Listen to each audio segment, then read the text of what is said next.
नमस्कार दोस्तों, मैं हूं परविंदर सैनी। दोस्तों, एक बार फिर से Punjab and Haryana high court के फैसले ने धड़कने बढ़ा दी हैं, क्योंकि उचाना सीट की काउंटिंग फिर से होगी। आपको बता दें कि यहां पर जो बैलेट पेपर हैं, 128 बैलेट पेपर हैं, उनकी काउंटिंग दोबारा से की जाएगी। अगर हम उचाना की बात करते हैं तो यहां पर भारतीय जनता पार्टी के देवेंद्र अत्री हैं, जिन्होंने 32 वोटों से जीत हासिल की थी, जबकि कांग्रेस पार्टी के विजेंद्र सिंह यहां से चुनाव हार गए थे।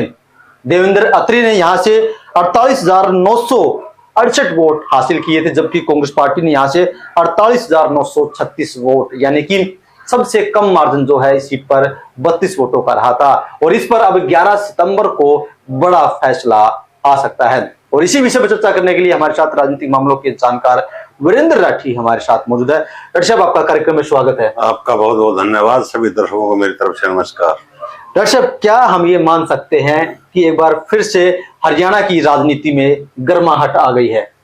अगर जो परिणाम 32 वोटों की हार जीत का था, 11 तारीख को जो 128 बैलेट पेपर के वोटों की गिनती होनी है, अगर उसमें कहीं परिणाम बदल गया तो निश्चित रूप से इस परिणाम का प्रभाव मैं मानता हूं कि बिहार के अंदर जाकर भी पड़ेगा। क्योंकि जिस प्रकार से समूचा विपक्ष आज एक मुद्दा उठा रहा है वोट चोरी का, हालांकि वो अपने अपने पक्ष के आंकड़े देते हैं, सत्ता पक्ष अपने पक्ष के आंकड़े देता है, विरोधी पक्ष अपने अनुसार आंकड़े देता है, लेकिन अगर ये परिणाम पलट गया तो एक चीज तो इसमें जगजाहिर हो जाएगी कि कहीं न कहीं जो बैलेट वोट थी वो कैंसिल करने का जो अधिकारी ने, उस समय के अधिकारी ने काम किया, कि कहीं न कहीं वो राजनीतिक दबाव में था, इसलिए ज्यादा वोटें कैंसिल हो गई। लेकिन 11 तारीख आने दो, उनकी गिनती होने दो, परिणाम डिक्लेयर होने दो, सारा चीज उस चीज के ऊपर निर्भर करती है। अगर परिणाम एज इट इज रह गया तो ये फिर भारतीय जनता पार्टी के पक्ष का भी फैसला माना जाएगा, क्योंकि बहुत बड़ा उबाल इस मुद्दे ने हरियाणा प्रदेश के अंदर ले रखा है। हालांकि कांग्रेस ने तो अनेक सीटों के ऊपर हाईकोर्ट के अंदर याचिका दायर की हुई है, लेकिन सबसे क्लोज मार्जिन का जो चुनाव था वो उचाना विधानसभा सीट का चुनाव था, और इसके ऊपर नजरें टिकी हुई हैं। और प्रदेश की जनता भी ये मान करके चली हुई है कि अगर कोई फैसले के अंदर कोई अल्टा पलटी होनी है तो वो उचाना सीट ही है, कि मात्र 32 वोटों का अंतर था, कि वहां अदला बदली हो सकती है। अगर हो गई तो निश्चित रूप से कांग्रेस पार्टी के पक्ष की बात होगी और जनता के अंदर कांग्रेस के प्रति एक संपत्ति बनेगी।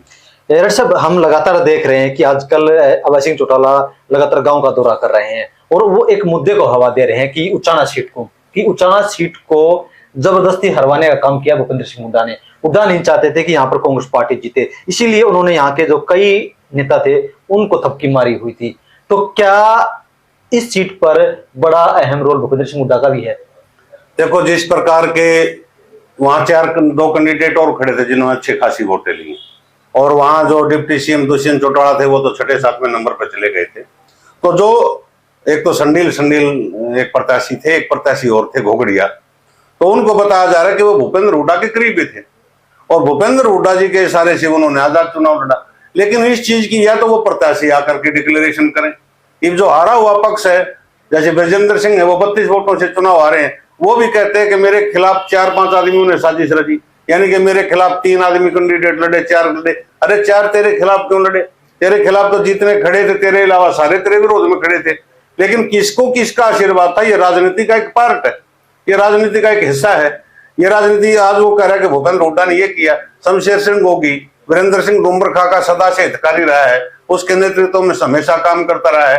कभी वीरेंद्र सिंह डुम्बरखा उसको टिकट नहीं दिलवा पाए कांग्रेस से। कुमारी शैलजा ने पिछले चुनाव में टिकट दिलवाई, उससे पिछले चुनाव में टिकट दिलवाई, हालांकि वो चुनाव जीत करके आए। तो ये राजनीति है। या तो वो प्रत्याशी कहे कि हमारे ऊपर भूपेंद्र हुड्डा जी का आशीर्वाद था, उन्होंने हमारे को इशारा किया था, वो कुछ बोल नहीं रहे हैं। कम वोटों से जीत जाते तो कहते कि मैं तो बड़ा नेता बन गया, कि इतने को हरा करके आया हूं, फला बड़े नेता ने मेरे खिलाफ प्रत्याशी उठाया। उन चीजों के ऊपर हम चर्चा ज्यादा नहीं करेंगे। वो अभय सिंह चौटाला इस बात को क्यों करेंगे? अभय सिंह चौटाला आज एक जंग छिड़ी हुई है प्रदेश के अंदर, राजनीतिकों के अंदर, कि एक बड़े वर्ग का नेता बनने की, और वो बड़े आज अभय सिंह चौटाला की पार्टी हैसियत है। वो चाहते हैं कि दुष्यंत का ग्राफ काफी नीचे जा चुका है, अब की बार आने से चूक गई, तो वो भी इस मुद्दे को कैश करना चाहते हैं कि कहीं न कहीं जो विशेष वर्ग का वोट जिसका ज्यादा है, कि वो वोट कहीं मेरी पार्टी की तरफ जुड़े। तो उनका ये प्रयास है। उन्होंने भी तो इस प्रकार के खेल किए हैं, कहां कहां से कैंडिडेट उठाए। तो राजनीति है, राजनीति में शाम दाम दंड भेद सारी चीजें चलती हैं। जिसका दाव लगता है वो अपना दाव चलता है, जिसका तीर लग जाता है वो निशाना सही हो जाए, वरना तुक्का हो जाता है। डॉक्टर साहब, कुछ दिनों पहले एक पानीपत का शायद एक मामला था सुप्रीम कोर्ट में सरपंच को लेकर, जहां पर जो हारा हुआ कैंडिडेट था सुप्रीम कोर्ट में वो जीत गया। तो क्या कुछ संभावना उस तरह की लग रही है आपको बनेगी? देखो, वो जीत करके आया, सुप्रीम कोर्ट ने फैसला दिया, बड़ा स्वागत योग्य कदम है, फैसले की हम सराहना करते हैं। लेकिन उसमें भी वोट चोरी हम नहीं कर सकते। उसमें ये हो सकता है कि 3 मशीन थी या 5 मशीन थी या 6 मशीन थी। कई बार क्या होता है कि अफसर अपनी मिली भगत से सीरीज को चेंज करके एक दूसरे के उसके वोटें चढ़ा देते हैं। किसी भी मशीन के अंदर वोट तो उतने ही काउंट होते हैं जितने उसके अंदर डलती हैं, और ये सभी के एजेंट नोट भी करते हैं। तो सरपंच के एजेंटों ने भी नोट किया, तभी तो उनको ये बात पकड़ में आई कि भाई हमारे जो टोटल वोट इतने पड़े हमारे गांव के अंदर, इतने इसको आगे, इतने मेरे को आगे। उसने बूथ वाइज एनालाइज किया होगा, तो जो उसका पर्सनल परिवार का बूथ होगा जहां उसके समर्थक ज्यादा होंगे, उन्होंने अंदाजा लगाया कि यहाँ से तो मैं इस बूथ से चुनाव नहीं हार के आ सकता, लेकिन उस बूथ से वो हारे हुए थे। यानी कि उनके निशान के नाम के जो वोट थे वो दूसरे प्रत्याशी का कागज पर नोट करके चढ़ा ली काउंटिंग में, और वो फैसला वहां हुआ तो वो फैसला उसके पक्ष में निकला। ये अलग है, ये मत पत्र के वोटें हैं, केवल वो काउंटिंग होनी है। इसमें ईवीएम की वोटों की एप्लीकेशन नहीं लगा रखी ब्रजेंद्र सिंह ने, वो तो यही लगा रखी है। और इतने बड़े अफसर रहे हैं, आईएएस रहे हैं, जिसके परिवार ने अनेकों चुनाव जीते हैं, मेंबर पार्लियामेंट के भी, राज्यसभा के भी, एमएलए की भी, उनकी माँ भी विधायक रही हैं, पिताजी सेंटर के अंदर मंत्री रहे हैं, बड़ा राजनीतिक घराना है। तो उसने केवल यही एप्लीकेशन लगाई है कि 128 वोटें जो थी बैलेट पेपर की, उसमें कुछ वोटें काउंट नहीं की गई थी और मार्जिन मात्र 32 वोटों का है। उन वोटों की संख्या, कैंसिलेशन वोटों की संख्या ज्यादा है, कि उनको कंसीडर किया जाए। अगर वो वोट कंसीडर होती हैं तो परिणाम किसी भी तरफ जा सकता है। डॉक्टर साहब, एक चीज देखने को मिल रही है कि राहुल गांधी हो या तमाम कांग्रेस पार्टी जो नेता हैं, वो लगातार वोट चोरी का भारतीय जनता पार्टी पर आरोप लगा रहे हैं। और विजेंद्र सिंह मात्र 32 वोटों से चुनाव हारे हैं, लेकिन वो वोट चोरी पर अभी तक बोले नहीं है। तो क्या वो ये मान रहे हैं कि वोट चोरी संभव नहीं है?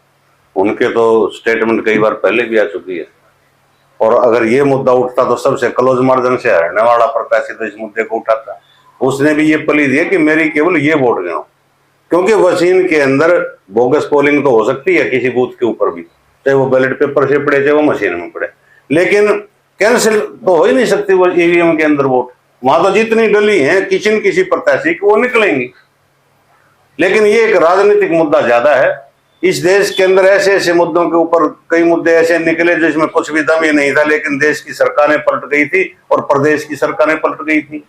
अभी हरियाणा के अंदर मुद्दा चला था कि अब और फाजिलका लाएंगे, चंडीगढ़ लाएंगे, 107 गांव हिंदी भाषी गांव लाएंगे। कहाँ है एसवाईएल का पानी, कहाँ है आज चंडीगढ़? चंडीगढ़ से दावा जितने प्रदेश के अंदर सरकारें आई हैं सारी की सारी दावा छोड़ करके सारे अपने हेड ऑफिस पंचकुला के अंदर शिफ्ट कर चुकी है प्रदेश की सरकार। इस प्रकार से बोफोर्स तोप दलाली का आरोप, बहुत बड़ा आरोप वीपी सिंह ने राजीव गांधी जी के ऊपर लगाया था। क्या निकला उसमें आज तक? उस दम के ऊपर सत्ता परिवर्तन हुआ, वीपी सिंह जी देश के प्रधानमंत्री बने, चंद्रशेखर जी बने, बड़ी इंक्वायरी हुई, और जब कारगिल का युद्ध हुआ तो वही बोफोर्स तो कारगर साबित हुई वहां पे देश हित के अंदर। तो मुद्दे राजनीतिक लोगों के मुद्दे वो चलते हैं, दूसरे प्रकार से चलते हैं। ऐसा दोनों दलों ने राजनीति करनी है, कोई उसके पक्ष में बोलेगा, कोई विपक्ष में बोलेगा। हाँ, जो उचाना की बात है 11 तारीख का हमें इंतजार करना पड़ेगा कि किस प्रकार उन वोटों को अगर वैध किया जाता है तो वो वैध वोट अगर ब्रजेंद्र सिंह के पक्ष में ज्यादा माने जाते हैं तो परिणाम पलट सकता है। अगर परिणाम पलट गया तो पुनः एक बात कहते हैं कि ब्रजेंद्र सिंह के प्रति और कांग्रेस के प्रति कि ये एक बहुत बड़ी जीत होगी, और इस जीत को कांग्रेस पार्टी बिहार चुनाव के अंदर भी कैश करना चाहिए। चलिए दोस्तों, कहीं ना कहीं जिस तरीके से उचाना में अब जो 128 वोट है बैलेट पेपर की, उनकी काउंटिंग जो है 11 तारीख को होगी, और उस पर काफी कुछ निर्भर है, क्योंकि दोनों जो प्रत्याशी हैं उनकी दिल की धड़कनें बढ़ी हुई है कि आखिरकार क्या हुआ, क्योंकि फासला केवल और केवल 32 वोटों का है। ऐसे में सभी को इंतजार अब 11 तारीख का है। डॉक्टर साहब, हमसे चर्चा करने के लिए आपका बहुत बहुत धन्यवाद। शुक्रिया।